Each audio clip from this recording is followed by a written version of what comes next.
Yan, so nag-experiment tayo ng kalapati na alagaan. So kung kumuha tayo ng YB, so inalagaan natin siya ng 2 months. So ito yung time na papakawalan natin, yung last Saturday. So yan, yung dalawa. So puro viewing lang ginawa natin dito na experiment.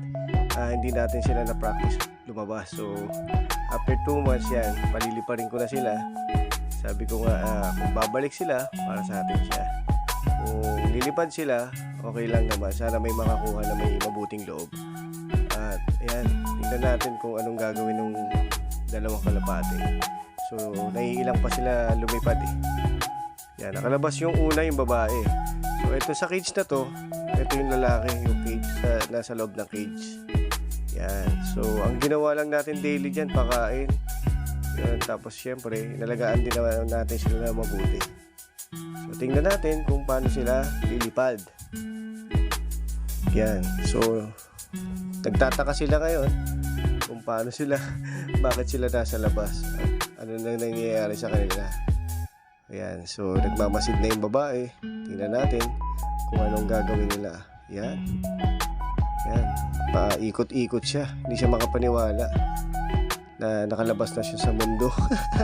After 2 months na nakakulong lang sila sa double cage. Yan, kumagaspas na. At yan, lumipad na nga yung babae. Yan, niyaya niya na yung lalaki. Yan, lumipad na silang dalawa. Yan, umikot sila na umikot. So halos nakita ko sila maghapon. After, yun nga, hindi sila nakabalik. After 3 days ito, kakauwi lang nung isa yung lalaki. Yung nasa maang palad, yung babae hindi pa nabalik. Pero tingin ko makakabalik pa yun. Antayin natin sa susunod natin video. Ayan, so pinatuka ko siya.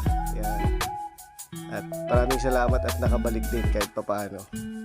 So share ko lang yung ating video. Sana subaybayan nyo yung ating kwento dito sa kalapati na to. Okay, maraming salamat. Bye bye.